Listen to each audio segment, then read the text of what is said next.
Allo, allo, allo. Você vai colocar essa na internet?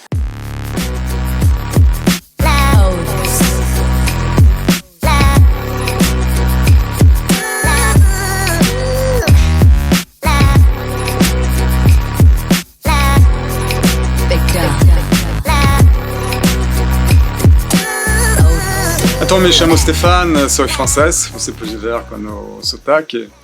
Foi no Brasil a primeira vez porque tinha essa atração pela floresta, particularmente a floresta da Amazônia. E adoro essa exuberância de vegetação.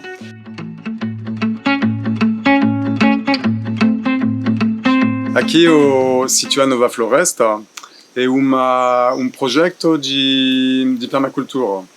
O projeto começou em 2011, como primeiro uma etapa de trabalhar sobre a infraestrutura, também observar muito o ecossistema.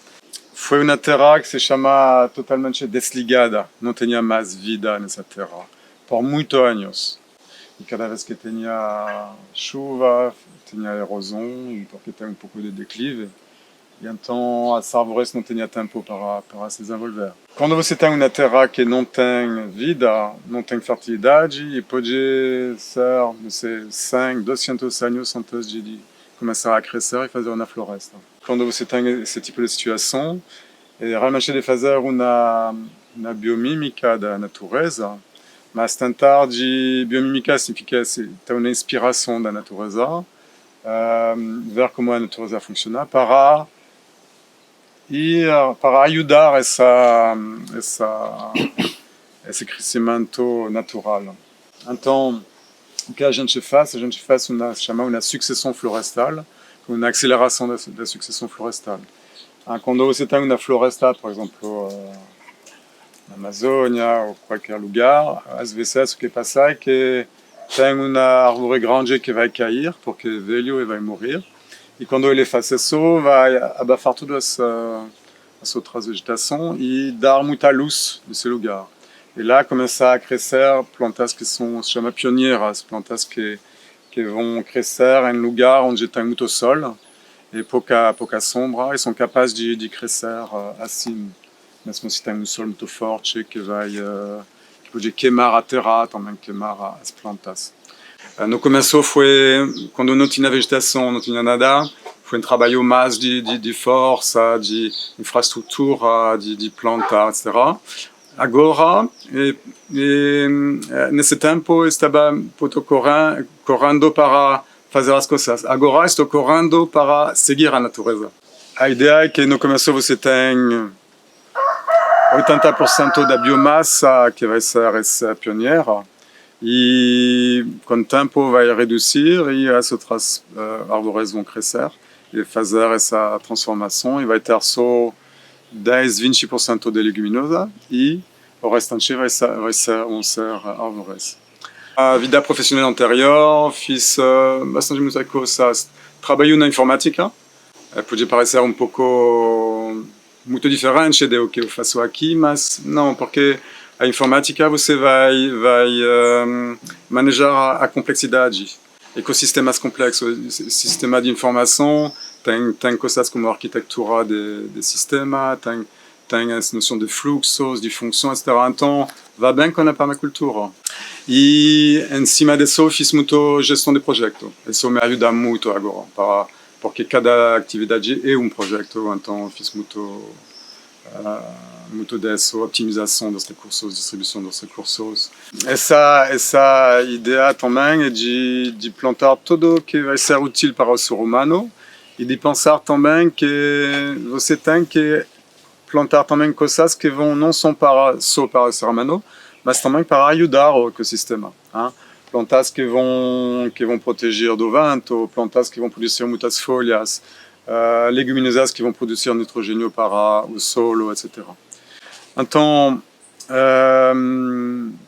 a ideia também, a filosofia daqui é de reduzir os custos para fazer essa regeneração do solo. E o que passou é que a gente não utiliza esterco de boi, etc., como a gente faz muito aqui, fácil, você compra esterco de vaca e você pode fazer uma horta. Mas não é um sistema sustentável, porque o que você faz nesse caso, você vai tirar nutrientes de local para colocar aqui. Então vai ser orgânica, mas não vai ser sustentável, porque você vai machucar um sistema exterior. A ideia aqui foi de não fazer uma biomímica, uma inspiração da natureza, para regenerar esse solo sem machucar um outro ecossistema.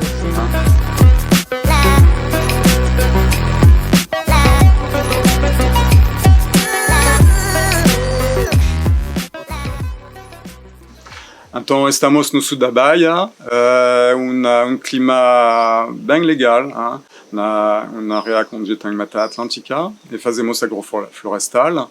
Não somente agroflorestal clássica, vamos utilizar também animais, essencialmente galinhas, para complementar essa criação de ecossistema.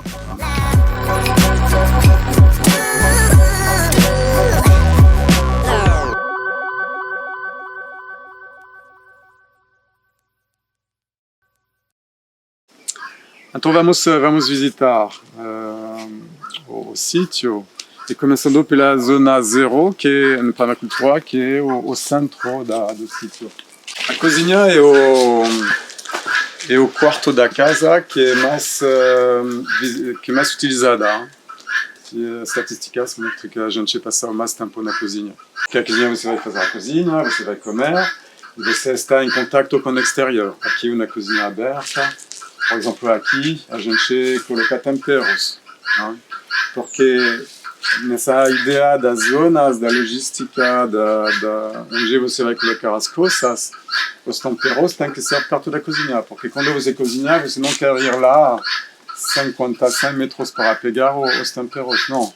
Então na cozinha tem esse fluxo, você pega nutrientes, cozinha e depois tem o lixo orgânico que vai voltar para o jardim. Então realmente é muito fluxo.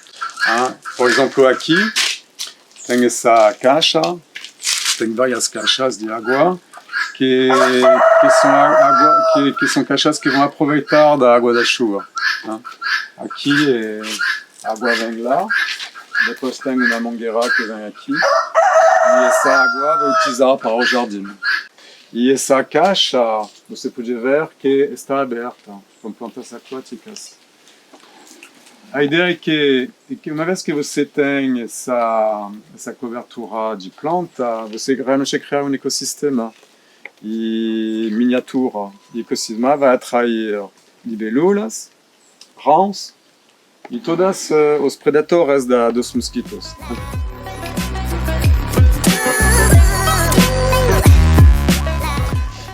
Essa zona aqui, a permacultura, zona perto do centro, se chama zona 1, zona onde você tem muita frequência de visita, que vai ser a zona onde você vai colocar a horta, colocar as plantas que são mais fracas, que são mais domesticadas. Essa noção que dá a permacultura, que é a noção de integração, de optimização global.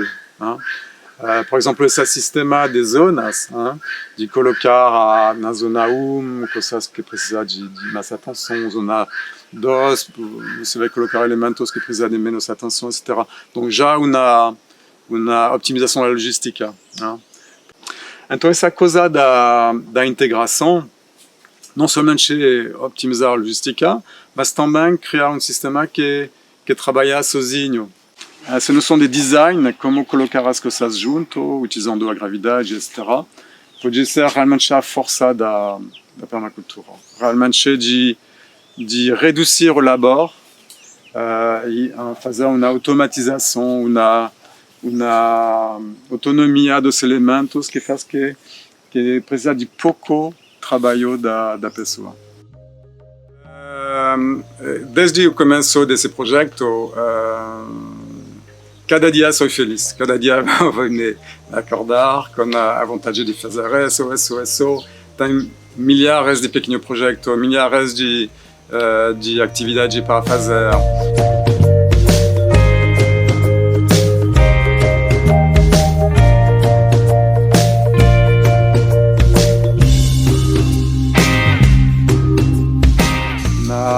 permacultura tem um outro princípio de design, que quando você tem um sítio, você vai analisar os fluxos que vão entrar no sítio. Vento, água, sol. O sol do inverno faz isso, o sol do verão faz isso. Então, quando você vai plantar, você vai ver, ok, tem plantas que são muito sensíveis, que têm que proteger do sol, então vai plantar lá, porque lá tem árvore, etc. Então, você vai analisar todos os fluxos que vêm no sítio.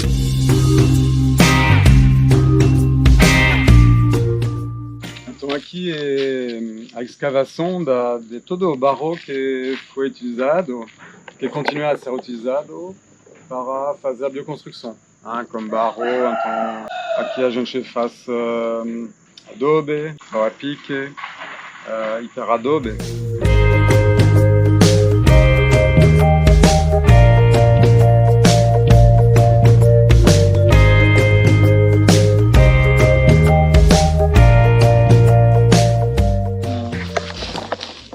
Se você vê, aqui tem uma casa de adobe, são tijolos, se você vai levantar o paradis. Aqui é hiperadobe. Então, que são sacos de se chama Rachel, que tem buracos. Então, e essa particularidade desses sacos que são sem fim. Então, você vai criar uma linguiça, você vai encher de barro, você utiliza barro úmido, e depois você coloca bem, depois você compacta.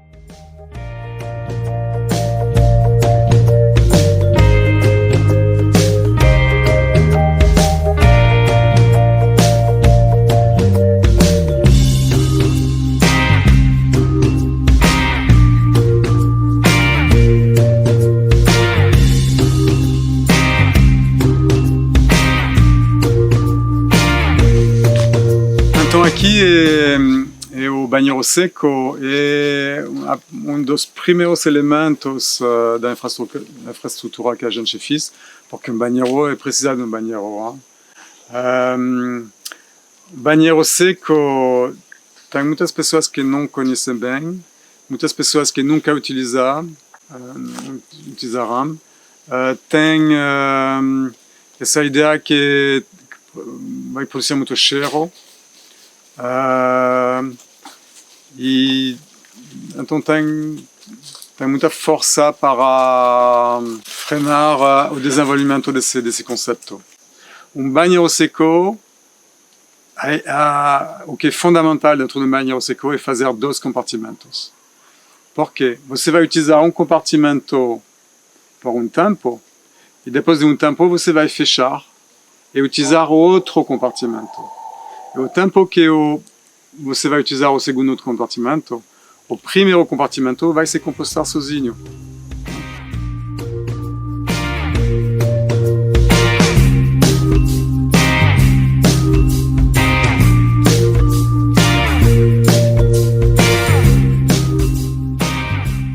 Aqui no centro de treinamento na permacultura é realmente o foco principal. Então, quando eu vou receber voluntários, se você quer vir aqui para participar do projeto, você é bem-vindo. E vou realmente organizar as coisas, vou preparar as coisas para os voluntários fazer essa atividade. É voluntariado que não é para produzir. Os voluntários vão participar um pouco para a comida. E a ideia é que, uma vez que não tem essa problemática de dinheiro e não tem essa relação de patrão-empregado, porque se o voluntário vai ajudar para a comida, tudo é tranquilo. A gente trabalha junto, mesmo se um voluntário faz um trabalho com muito tempo, porque não tem a experiência manual, a experiência da atividade, não tem problema, é tranquilo. A ideia é mais de trabalhar junto e de fazer um treinamento dos voluntários. Aqui tem teoria, a gente faz muita teoria. Cada vez que tem um trabalho, uma atividade física, prática, vou explicar por que vamos fazer isso, qual é o objetivo, como se integrar na permacultura, etc.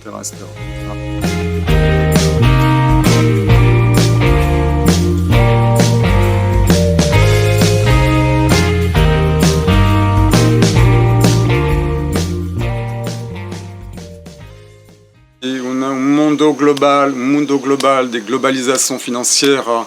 A gente vive em frente da publicidade para consumir, para trabalhar como loucura, para ter dinheiro, para ter conforto, que não é realmente conforto. Quando eu vivo em uma cidade, não tem conforto. Por isso é interessante para estudante de viver na cidade para a cultura, para sair, etc. Mas uma vez que você tenha essa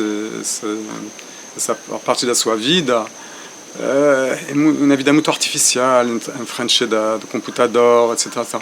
E quando você vem aqui na natureza, e que você realmente se reintegrar com a natureza, você realmente acha uma razão, objetivo de vida, e você vai começar a compreender que esse mundo não sei onde vai, com toda essa artificialização.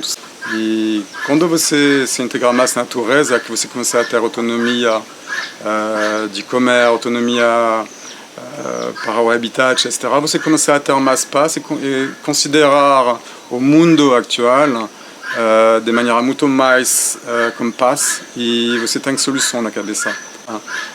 Às vezes é difícil de mostrar essa solução porque a gente não é muito rica, não somos muito ricos, os permacultores, mas já sabemos quais são as soluções. Muitas soluções para reverter esse problema do aquecimento global, para esse problema de financiarização, desenvolver uma economia local, etc. A permacultura realmente são as soluções. Eu sou uma pessoa que gosta de soluções. Não falar da ecologia como a gente vai morrer, vai ter apocalipse, etc. Não. A permacultura dá soluções. E isso dá muita força para a gente fazer esse trabalho, essa atividade.